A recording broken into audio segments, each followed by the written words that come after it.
Hey you guys, it's Superstar0717. I played in two events last night at the FNM. I played just regular Friday Night Magic, which I came in second place with Rogue Werewolves, and we'll make another video talking about that in a second. And I also played in the draft, so I have in front of you guys my draft deck, minus the lands, of course. I like to give those back at the end. And so here's the deck I played. I'll explain some of my choices, and I'll explain what I thought could have been done differently. So at first, we're starting off with two Undying Evils. This card is just fantastic, with another card you'll see in a second. I got this as my second pick, and with my third pick being a card you'll see right up after this one, I pretty much knew exactly which way I wanted to go with the deck. Being able to give any creature Undying is amazing.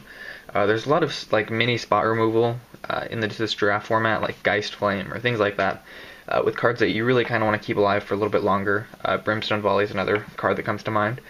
So being able to give it Undying, and there's cards like Destroy Target Creature with Power 4 or greater. I don't remember what it's called, but that card is just really annoying. And so being able to bring those back stronger, and some of them have Enter the Battlefield effects, it's just fantastic. So two Undying Evils. Up next, I got past one Ghoul Caller's Chant. If you don't know what this does, it is return target creature card from your graveyard to your hand, or return two target zombie creatures from your graveyard to your hand. So, with that being said, I think this was my fifth or sixth pick. Of the first pack, I pretty much knew exactly which way I wanted to go with the deck. I had a couple blue cards in hand, they were also zombies, and I knew that I'd get more black zombies. And so I was just really excited to see with this card. I ended up putting in a lot of work for me all day. So I've got one Thought Scour. Target player puts the top two cards of his or her library into his or her graveyard, and then draw a card. It's an instant, so I was able to hold up some counter magic with cards you'll see a little bit later, and draw a free card, and put two cards into my graveyard for a couple of my Scob cards and my zombie cards, so it's fantastic. Up next, two Black Cats. No one wanted to block this card all day. It just got in there for one damage, just pinged the opponent. When they finally wanted to block him, I had the Undying Evil, so it came back, discarded a card from their hand, and just beat face at a 2/2, So Black Cat was really good. Really, really good all day long. Probably one of my MVPs of the day, just because no one really wanted to block it. And my deck ran a bunch of pretty big beaters, so once he got in there with a couple damage, I'd mop it up with the beaters, and it was good game, sir. So up next, I got two Screeching Scobs. When it enters the battlefield, put two cards on the top of your library into your graveyard. Fuels the other Scob cards, fuels some other zombie cards we'll see in a little bit, and also fuels the Ghoul Caller's Chant, so it worked out really well, and fantastic card. So for the 3 drops, I got one Headless Scob, 4/6, enters the battlefield tapped, and exiles a creature from my grave for 2 and a blue. Not the greatest card, but he's such a huge body, I really couldn't pass him up, and it really ended up winning me a bunch of games, just being able to block stuff, kill it, and just survive the attack. Up next, one Stitch Drake. I pulled 2 of them from the draft, and after a while I kind of thought, I want to bring them out turn 3. I might not have a card in the graveyard since I don't really have any early mill other than Scobs. So I dropped it down to 1. At 1 it was just fantastic. Flying 3/4 is really good both offensively and defensively. And he just put in work all day. Probably another one of the MVPs of the day. Up next, probably this and another card you'll see in a second were fantastic for me. Warden of the Wall, being able to tap for mana on your turn, obviously it enters the battlefield tap, but the 2/3 flying blocker was huge. There was a blue-white Drogskull deck with Midnight Haunting and 1 Lingering Souls and a couple other spirit cards. And against him I was just able to eat up the spirit tokens, and then when he finally got the bombs out I was able to finish with mine. So it was really good. It sucks when it got milled by some of my Scobs, but it wasn't a huge deal. Put in a lot of work for me, and this card was just amazing. So up next, 2 Forbidden Alchemy. Now, I never really flashed it back, just because usually, a lot of the times I won the games before I got to 7 mana, or I had other stuff to cast. But when I did get it, I was able to put cards in my graveyard for Stitch Drake, just other cards like that, and it worked out pretty well for me. one Niblis of the Breath. It wasn't great, but a 2/1 flyer for 3 that taps creatures is pretty good. I was able to tap down some blockers and get in there with my team. One Frightful Delusion, counter target spell unless its controller plays 1, and then they discard a card. So I was using it mainly for the discard, but it did counter a couple spells, and I was really happy with that. So one of those. One Divination, just drawing 2 cards. Not the best card, but being able to thin your deck by 2 and draw into some threats is pretty awesome. Reap the Seagraph, pretty good. Being able to flash it back with the blue that we're already running was nice. I didn't have to go too crazy splashing colors for flashback, and it was really good. Now, best card of the day, one Dungeon Geist. Every time this card hits the battlefield, I won the game. I was playing somebody and he had like 4 or 5 equipments on the white lifelinker that when it dies it turns into a spirit. I was able to tap it down and just beat face with like a bunch of 5/6s and 3/3s and things like that. It was fantastic. It really got in there, and I was really glad I pulled it. It was my 3rd PAX rare, and when I pulled it I was just like, yes, and then it was just awesome. So up next, one Tower Geist. With the Undying, it'll enter the battlefield twice and trigger twice. So that was really good. A 2/2 flyer for 3 that gives you a free card is awesome, and it puts stuff in the graveyard for your other creatures. Now, this card won me my match 5. Game 3, I had 1 life left. He had 3. Actually, he had 2.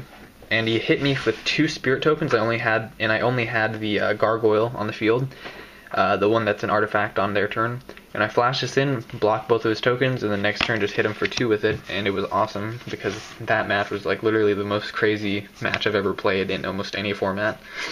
So the Nephilia Sea Kite really got in there for me when I needed it, and pretty awesome. Okay, up next, Bones to Ash. Counter target creature spell, and then I get to draw a card. Highlight of the day was when I countered a Huntmaster with this card, and I got to draw a free card off of it, so it was pretty awesome. Definitely got in there for me. Makeshift Mauler. As an additional cost to cast it, exile a creature card from your graveyard. It's a 4/5. Worked out really well for me. This is one of the few beaters in my deck that I was talking about that's on the ground. Just being able to block and attack and force them to block with their flyers was really good. And the last card of the deck, Unburial Rites. Return target creature card from your graveyard to the battlefield. I did not splash white for the flashback, and I didn't regret it at all. Just worked so well for me. I was able to return like my Stitch Drakes or my Dungeon Geist and just beat face with them. So a really good card. And for the mana, I played 11 islands and 6 swamps for a total of 40 cards. And that was pretty much it. I think I have here, let me just show you guys the cards that I didn't use for the deck. I think they might be a little mixed up, but let's see. Here we go. And then, yeah, okay, alrighty. Here, and that might be wrong, but I think this is everything that I didn't use for the deck. Okay, so I did not use one Nephilia Sea Kite. I just thought that I'd be using the mana pretty early, and I needed most of my mana. I didn't have time to always be flashing it in, and I had a couple counter spells, so I wanted to keep that mana open for that. I don't regret not playing it. I mean, obviously, one won me the game, but the other one in the other matches didn't really do much for me. One Spiteful Shadows, didn't really need it. I mean, it was in my colors, and I picked it, just cut it from the final list. One Memories Journey. I regret not playing this. I sided it in a couple times, but it wasn't, ever too fantastic. Obviously, I wasn't going to flash it back ever, but I do regret not playing it. One Screeching Bat. It actually won me the game against vampires, just because I was able to get in over the air, flip it, and then hit him. But other than that, it didn't make the main board. So one Screeching Bat, but it did win me one matchup. 2 Dungeon Guys. I thought these cards were going to be so good, but after the draft, not after the draft, but while everyone was making their deck, I was playtesting with it, just trying to do some test draws, and it was so bad. The fact that it can't block is horrible, especially because most of the cards that I was playing against were on the ground anyways, so this card was just horrible for me. The second Stitch Drake, like I said, I just didn't want to be relying too much on my early mill when there's not much there. One Ghost Quarter. Being able to destroy a land was good, and I just kept in the sideboard in case someone was using a utility land like a Moorland Haunt. And I sided in once when they did have Moorland Haunt. I didn't draw it because I only got one, so it wasn't too big of a deal. One Artful Dodge. I sided this in once, and it won me the game, but I didn't think it was good enough to run main deck. And I somewhat regret that, but I think it was the right choice in the end. One Saving Grasp. I sided this in against a card with a deck with a lot of burn, and it, pretty much got there for me. Didn't think it was good enough main deck. I didn't think there was enough like creature destruction outside of red. However, I was kind of wrong, obviously. So I did side that in a couple games. One Haunted Fengraf. I thought it would have been really good.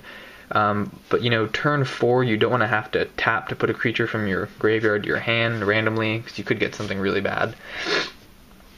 So I went ahead and just didn't play it. I never sided it in. Grasp of Phantasms, didn't really use it. Changing Mist, didn't use it. Favor of the Woods, didn't use it. Briarpack Alpha, didn't use it. Obviously these are cards that I pick like the last card of the pack. One Desperate Ravings, one Purify the Grave, one Feeling of Dread, and one Sanctuary Cat. And these are just cards that were either passed to me or cards that I didn't use. And I think that's it. If I'm not mistaken, I'm pretty sure this is the stack that I didn't use.